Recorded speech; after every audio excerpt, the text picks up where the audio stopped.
Today on Spiritual Awakening Radio, more readings from various letters of the Masters of the East, especially Kirpal Singh of Delhi, India, who was a spiritual master in the 1950s, 60s, and early 70s. Also Huzur Baba Sawan Singh, who once resided near the Beas River in the Punjab province of northwestern India at the Dera Baba Jamail Singh Ashram, or spiritual center.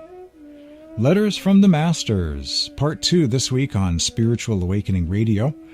My name is James Bean. This is program number 531.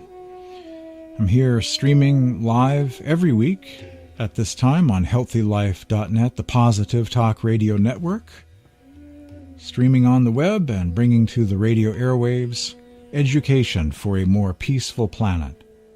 A satsang, or spiritual meetup without walls, sharing various teachings of masters, saints, and mystics of the East and the West.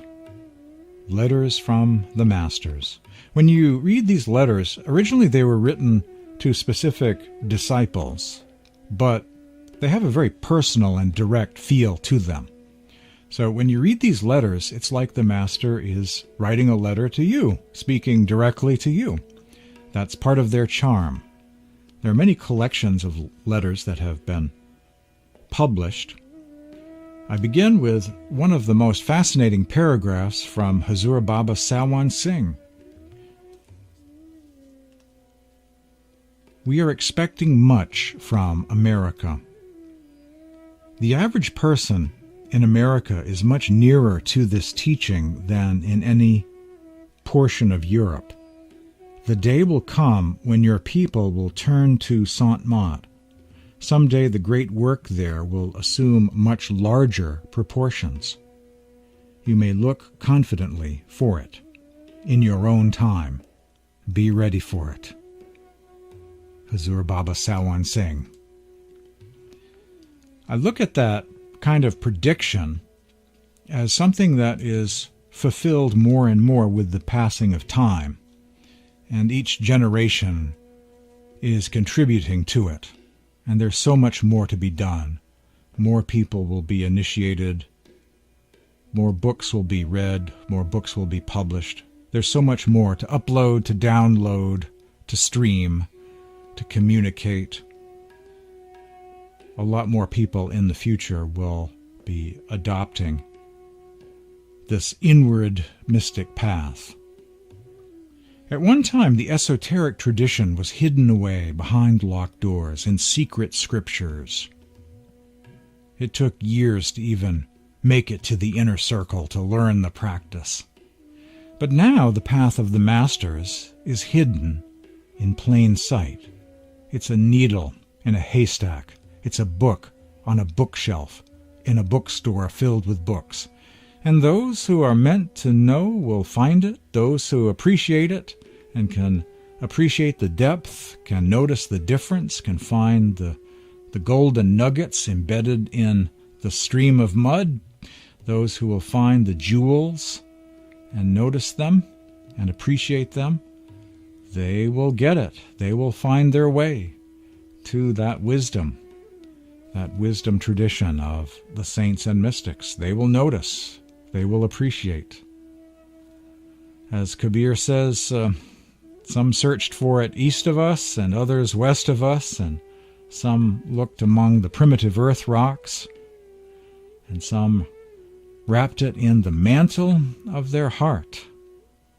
Some thought the ruby was scattered out on the road, somewhere to the east or somewhere to the west. But Kabir found it within, noticed it, appreciated it, and wrapped it in the mantle of his heart. The kingdom of heaven is within, and teachings about it these days are hidden in plain sight instead of behind locked doors in some esoteric tradition that meets in secret. Instructions for Holding Satsang by Sant Kirpal Singh, originally published in 1953.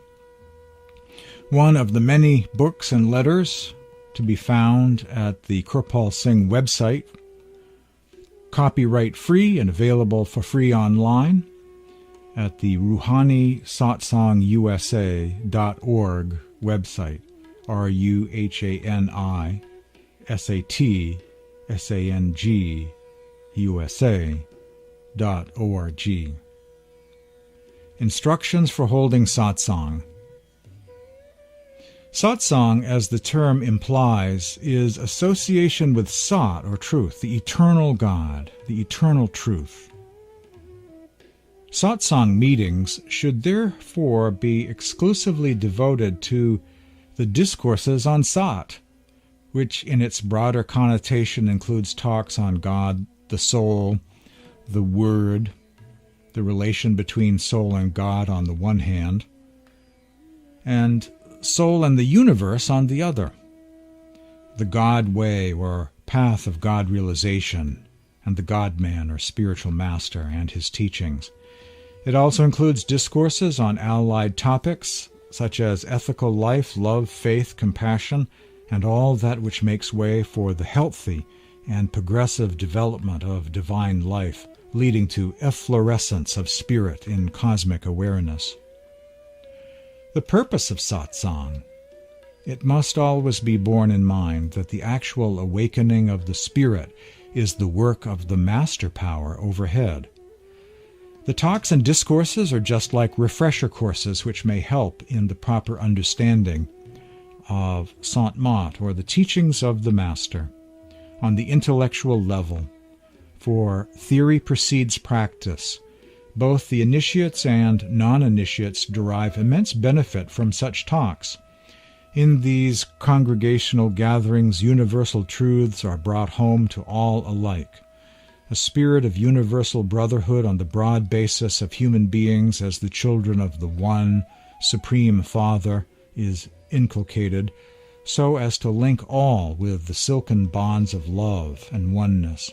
For the initiates, these talks serve as cementing factors on the path, clarify doubts and misapprehensions, if any, and for the non-initiates, ground is prepared for an inner search which may stimulate the inquisitive mind and help the individuals in their innate craving for a way out. The highway of the Masters has been, is, and ever shall remain the same for one and all. It is secular in character, and everyone, whosoever, can tread it. There are no turnpike gates of religion, faith, caste, color, creed, nationality, or avocation. All are welcome to it, even though retaining their distinctive religious organizations, social modes of life, and use of national language, etc. For the spirit or soul in man is above them all and remains unaffected by outer pursuits. Satsang apart from rituals. The science of the soul is just like any other science, but more exact, more natural, more lasting, and the oldest of all the sciences. It is the science of realized truth, directly connected with the soul in man, and should therefore be kept distinct and apart from rites and rituals, forms and ceremonies, the performance or observance of which keeps one tied down to the plane of the senses, and as such must be strictly avoided. Our discourses and talks in satsang should be confined only to explaining the science itself in lucid terms, without any outer embellishment like the lighting of candles, burning of incense, offering of flowers, tinkling of bells, exhibiting photographs, and the like.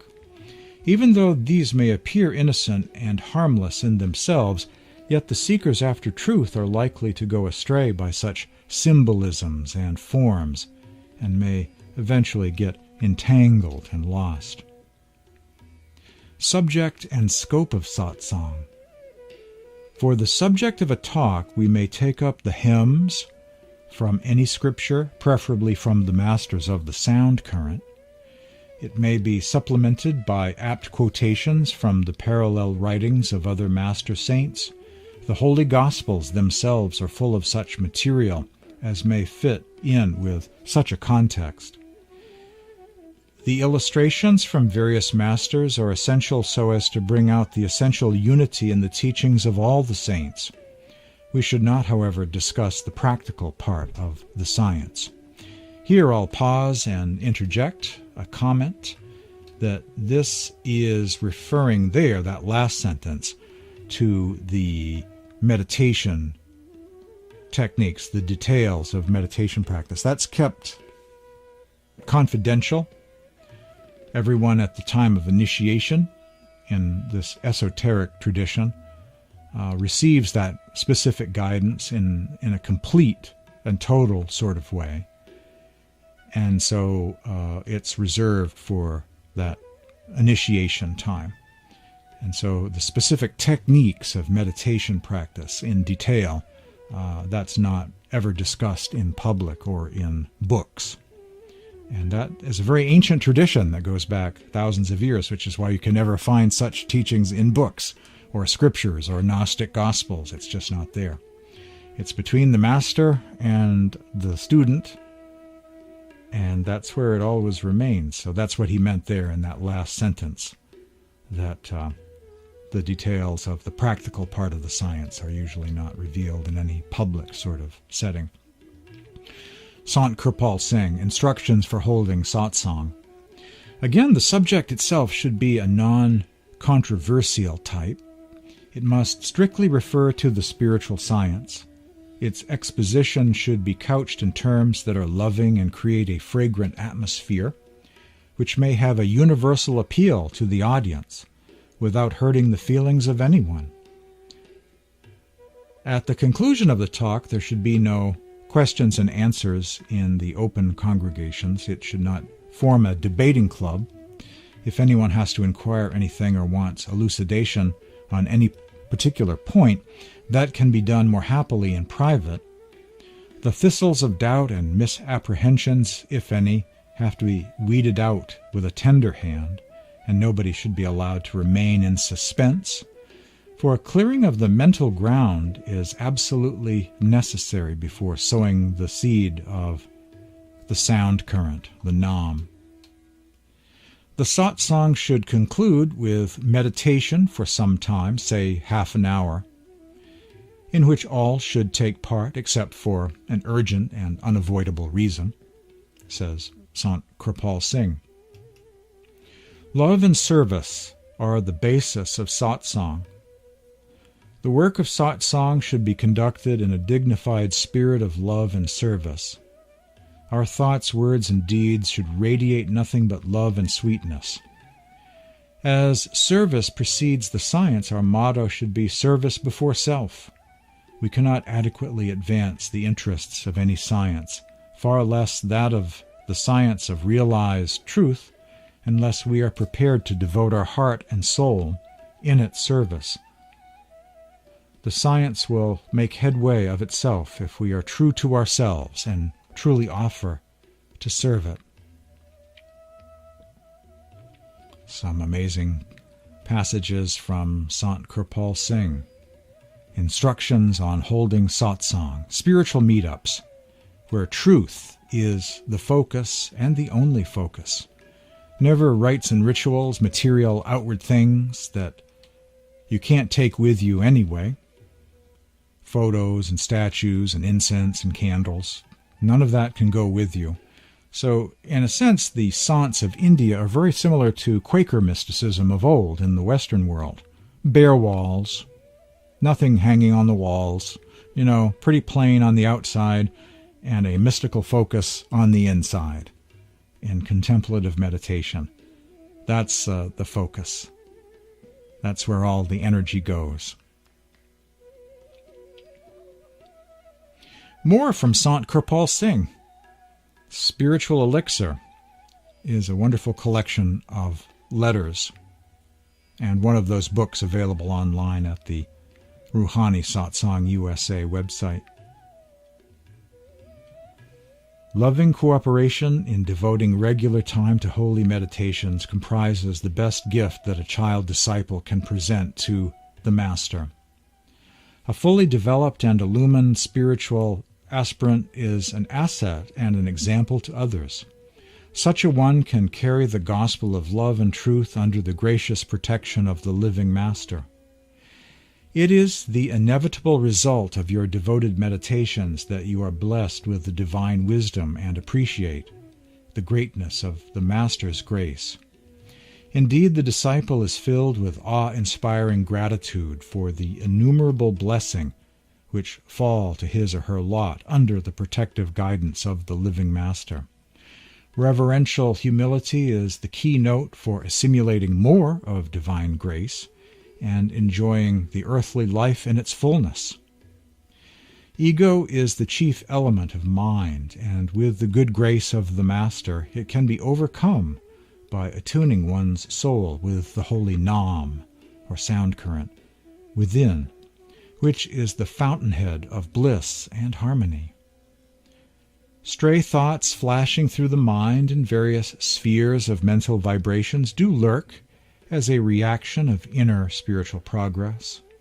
When one advances on the holy path under the divine guidance of the Master, these can be safely immersed in the loving remembrance of the Master and placed carefully at his feet. The disciplined initiates find the divine grace always at hand and feel his loving celestial presence incessantly by attuning their attention towards his holy feet. And from another letter of Sant Kirpal Singh, I am glad to note that you saw stars, sun, and moon, as well as the form of the Master, and heard the sound of the conch shell. In future, when you see stars, just try to pick out the big star, a big star among them, and fix your inner gaze into the middle thereof. It will grow brighter and ultimately burst to give you further way up. If, however, you see the sun and the moon within you, just look into the middle thereof. That will also give you a way up. But when you see the form of the Master within, just absorb yourself sweetly into it, so much so that you forget yourself. That will develop receptivity in you, and the Master will speak to you as he does on the outside. A paragraph from another letter on the radiant form of the Master, and he was providing some details about seeing inner light and looking in the middle of one's vision. Pretty amazing. That's from Spiritual Elixir. And there are many other letters. There's a whole chapter on meditation practice in the book Spiritual Elixir, which has some very valuable advice on meditation practice. Spiritual Elixir is one of my favorite Kirpal Singh books. The greatness of a Master lies in the fact that when one meets him, he initiates him into the mysteries of the beyond and gives him first-hand experience of being born anew. And then by regular practice, the initiate may transcend into the beyond at will and enjoy the ineffable sweet symphonies of the Word which no ears have heard and no eyes have seen on earth. Enamoring of the sweet intoxication of the beyond makes all carnal pleasures and enjoyments lose their attraction for him. It is a great blessing to be under the care of a competent Master, as he may steer you through the stormy sea of the world and guide you to your true home. The journey home is a long one, but a pleasant one, says Sant Kirpal Singh. Every initiate has to be put on the way and will one day reach his true home in Satchkhand, the true eternal realm. Those who work earnestly and live according to the commandments of the Master will progress quickly, while others will take more time to reach their goal. There is an interesting sentence here that jumped out at me in this reading, where he spoke of ineffable sweet symphonies of the Word which no ears have heard and no eyes have seen on earth. That reminds me of a saying from the Gospel of Thomas, I will give you what no eye has seen, what no ear has heard, what no hand has felt, and what has never occurred to the human mind. That's a saying of Jesus from the Gospel of Thomas. And it's also found in a slightly different version in the New Testament. And it's interesting that Kirpal Singh kind of paraphrased it or worked it into this particular paragraph of this letter in the book Spiritual Elixir. After the break, more Spiritual Awakening Radio, more from the letters, readings from various letters of the Masters. Stay tuned.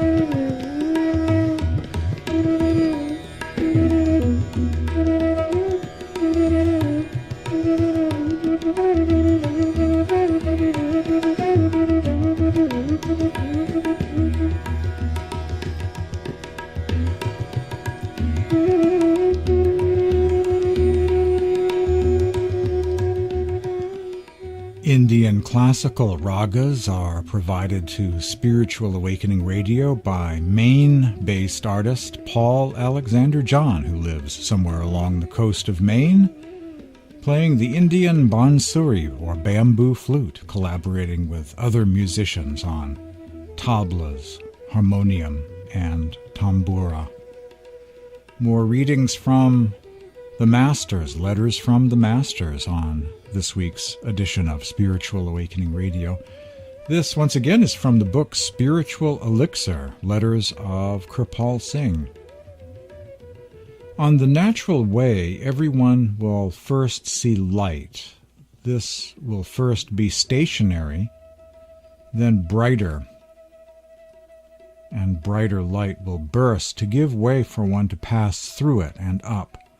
One may see scenes, figures, colors, etc., but to stay long with them will only delay spiritual progress. One usually has to cross the sun, moon, or stars, but they give way in similar manner to allow one to pass onwards. I am glad for your holy meditations wherein you are blessed with the celestial manifestations of sun and moon within, and hear the holy sound current of bells and drums almost at all times with the grace of the Master. You should look intently into the middle of the inner sun or moon and repeat the charged names mentally, very, very slowly, maybe at intervals, so that the inner gaze is not disturbed. It will burst to give you further way up. It is possible you may be blessed with the august darshan of the Master with his grace. The holy sound current of bells and drums as coming from the right side is correct and should be listened to with rapt attention. Its rapturous listening will bless you with ineffable bliss and divine intoxication. Your deep gratitude will bring added results. All the initiates who have been initiated in the past, if they are faithful to meditation with love and devotion and perseverance, are assured of rising to the higher planes and to meet their radiant form within. This is their inheritance granted to them from the Lord above. Everything will come up in due time. This is titled, It's All His Grace, God is the Doer. Pray to God to send you to some center, to someone with whom He is in contact. It is He in Him, or God in Him, who gives something. I think everything will be very clear if the understanding is like that. So pray to God that you go to somebody who will put you on the way, somebody who gives all credit to God and not to the Son of Man." Unquote. Here he is speaking of finding a living master, a living teacher, that God works through to reveal the inward passage back to the kingdom of heaven. And that's from a book called The Light of Kirpal, published by Sant Books. More readings from the Letters of the Masters.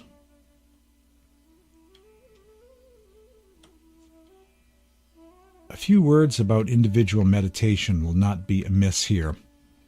A daily and regular practice of the 3 sadhanas or disciplines, Simran, Dhyan, and Bhajan, as enjoined by the Master, is of utmost importance to achieve results. A disciple must do his or her part of the job, and the Master does his. It is for him or her to sit and do the sadhanas or practices in an atmosphere conducive to progress, with a sweet remembrance of the Master. He or she is not to presuppose things or visualize results, for those will follow of their own accord. We have but to sit in loving remembrance, with steady gaze fixed between and behind the 2 eyebrows, and do mental repetition of the 5 holy words, without any exertion or strain on the eyes or on the forehead. Ours is to be in an attitude of passivity, for the doer is one and only one, the Master, who is the best judge of the time and measure and manner of each step on the path. And that's from the teachings of Kirpal Singh. As is this. This is an amazing passage. A passage about the passage of time.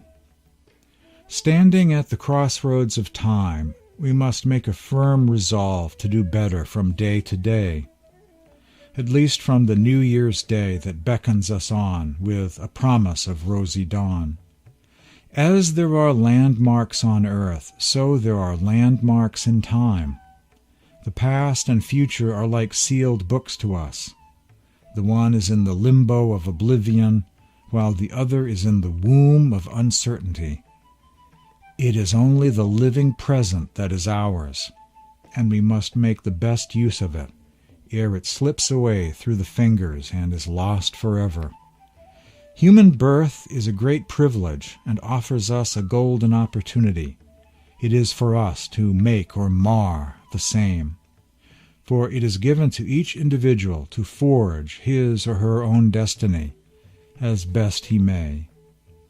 With lots of love and hearty best wishes for you all for a bright and happy New Year.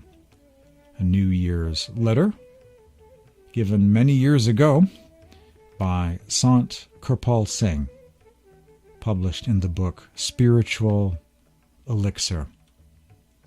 The name of the program is Spiritual Awakening Radio.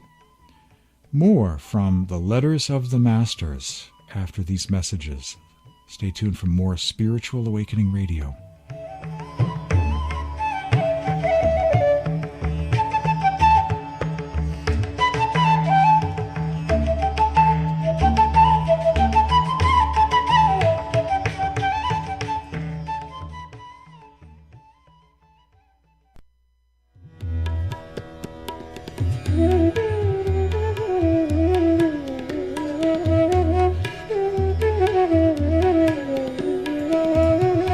This is a passage from Sawan Singh's book Philosophy of the Masters, known also as Gurmat Siddha. If we will not think ill of anyone, our love would be universal. When we forgive the guilty and not wish ill of him, we will have no enemy. A forgiving person is always happy. It is impossible to describe the happiness, calmness of mind, and peace which results from forgiveness. Speaking of forgiveness, this is an amazing section of the book With the Great Master in India. Hazur Baba Sawan Singh was once asked about the fate of Judas Iscariot. A Christian missionary once asked Baba Sawan Singh, the great saint of India, "May I ask another question if you don't mind? What has been the lot of Judas Iscariot, who betrayed Jesus? Where is he now?" Where should he be, in your opinion? Asked the great master. Why, I think he must be suffering hell torture somewhere, the missionary replied. No, said the great master, he is with Lord Jesus Christ, enjoying perfect bliss in his lap. A loud "Oh!" burst from the lips of all the missionaries. Their leader, an elderly gentleman, said, Wonderful, this is perfectly true. This is the way of the masters, the great master told them. They never look at our faults. There is no place for hell torture in mercy and love. Was he not punished for his crime? Asked one of the young missionaries. His sin was personal against the Lord, and the Lord forgave him, the great master replied. Thought that would be great to share. The fate of Judas, according to Huzur Baba Sawan Singh. Sawan Singh, on hearing the sound current during meditation, the audible life stream of the Godhead. The current is within us always. We could not live without the current. The current is life. The sound is going on within, without interruption, and so is the light within. Why do we not see the light and hear the sound? The reason is that our mind is shaking, our attention wanders. One does not see the reflection of his face in agitated water. The moment the water becomes still, the face becomes visible. If the water is muddy, the mud brings in an additional disturbing factor. So purity of mind and calmness are the prerequisites to see what lies inside the focus. There he is speaking of the eye focus, the third eye center. More from Huzur Baba Sawan Singh on meditation practice.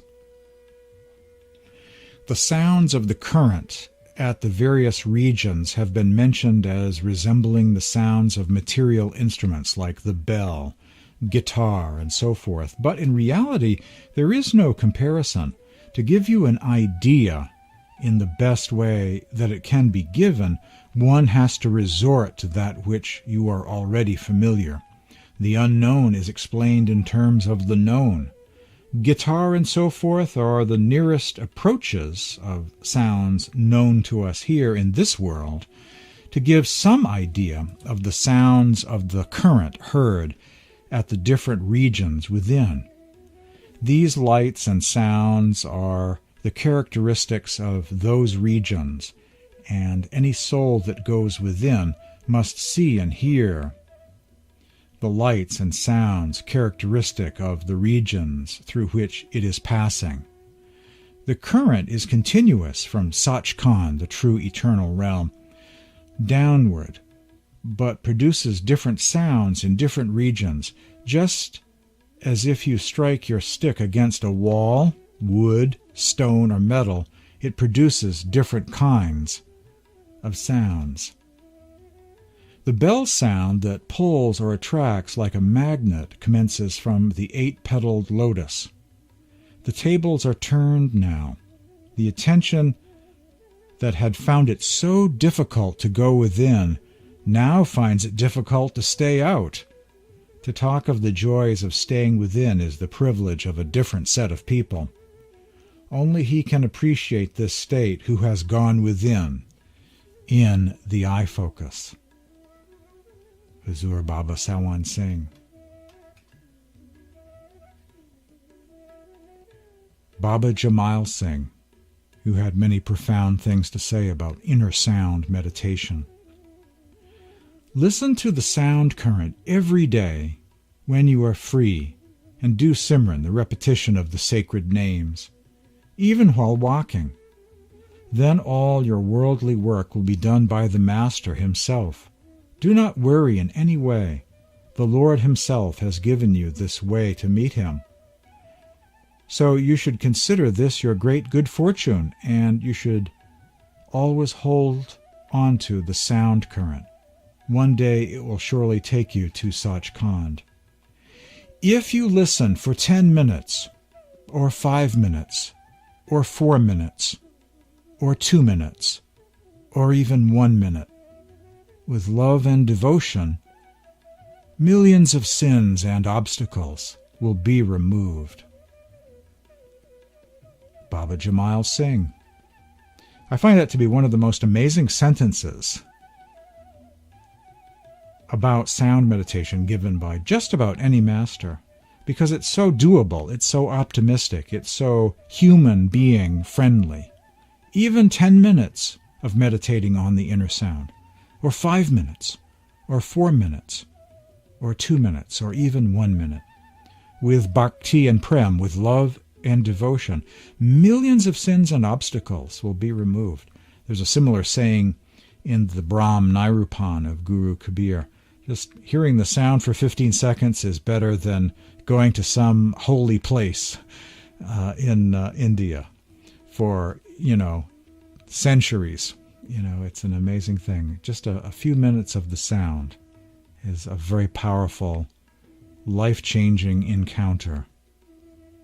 We become what we hear. If we hear the sound of God, well, we become part of God. After the break, more readings from the Letters of the Masters. You're hearing Spiritual Awakening Radio on HealthyLife.net. Positive Talk Radio. Stay tuned for more after this break.